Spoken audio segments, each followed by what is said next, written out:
Lominsons are sworn to strive, till sea swallows all, and swallow all it would have had Leviathan prevailed. That we still strive now, we owe in no small part to you. Not for the first time, you have delivered Limsa Lominsa from the wrath of a primal. Never has our nation known a stouter ally. On behalf of my people, I give you my humblest thanks.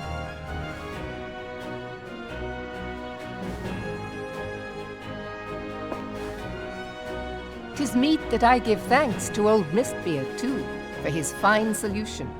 Whatever else he may have been, 'tis clear he was a resourceful soul. Would that I had a man like him in my service.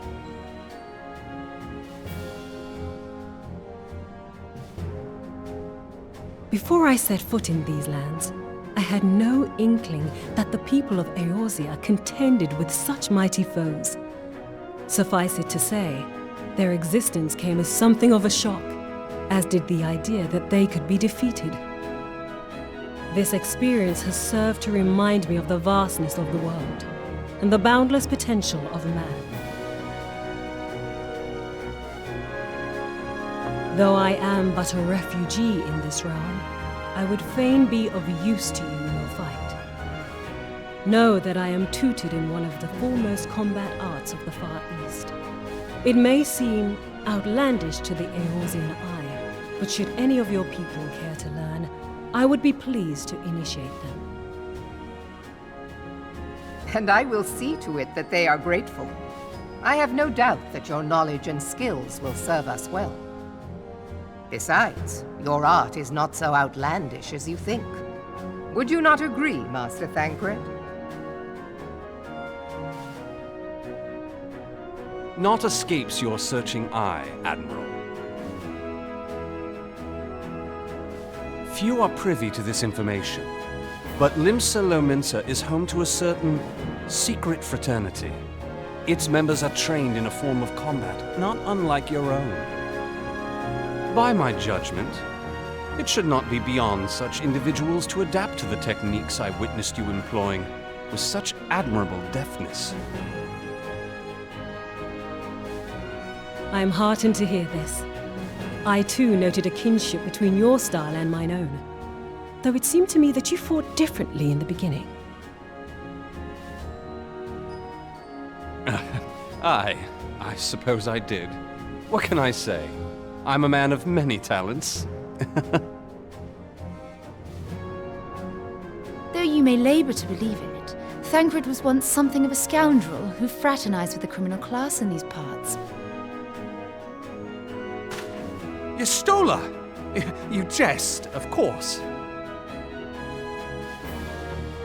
But for a chance encounter with Alphino's grandsire, he might never have left Limsa Lominsa, or received an education in Sharlayan, or taken up his post in Uldar, which is where he trained in the blade, lest you wonder.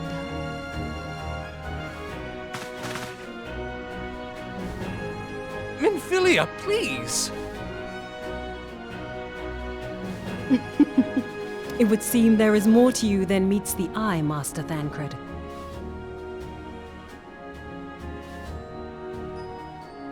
Lady Yugiri, I am told that you and yours came to Eorzea seeking permanent resettlement, and that many domins have since been engaged as frontier hands at Revenant's Toll. Morderna is many things, but a place of refuge it is not. Know that I would like nothing better than to furnish your people with a new home here on Lominsan soil. Alas, racked by instability as we are, our nation is in no fit state to take you in. Yet I'll not have it said that we turned a blind eye to your suffering. Until such time as we can do more, I pledge to send provisions. We are in your debt, Admiral. I realize that it scarce qualifies as repayment, but if it please you, I shall set about sharing my martial knowledge with your people at once.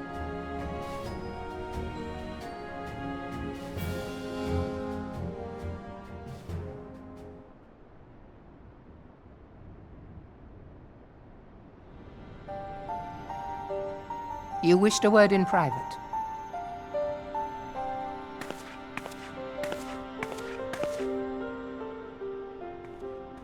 The better not to spoil the festive mood.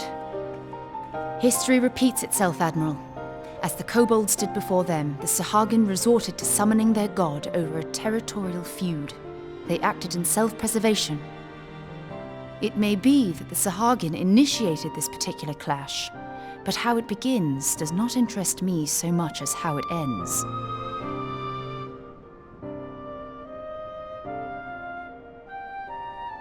I have not forgotten our conversation, Y'ashtola. I am aware that man bears part of the blame for the Primal's existence. Nor am I ignorant of the Sahagin's reason for acting.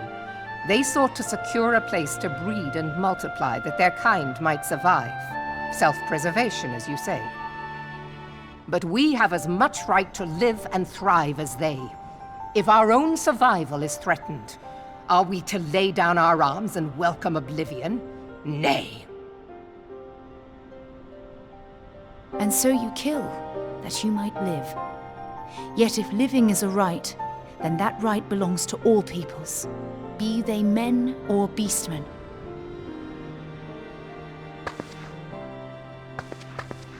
I'll not deny your reasoning. But when a storm gathers, it falls to me to see my people safely through it. That is my duty, and I shall do it.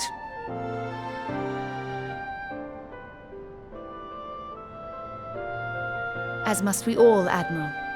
Stay the course, then, but know that it will lead to no good end.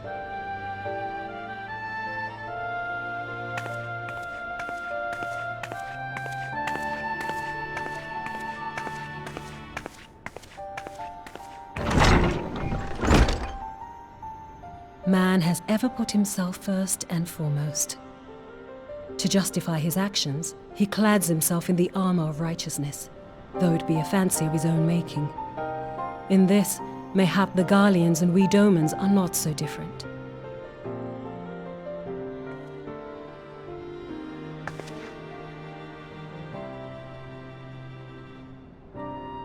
Eorzea has become as a raging sea.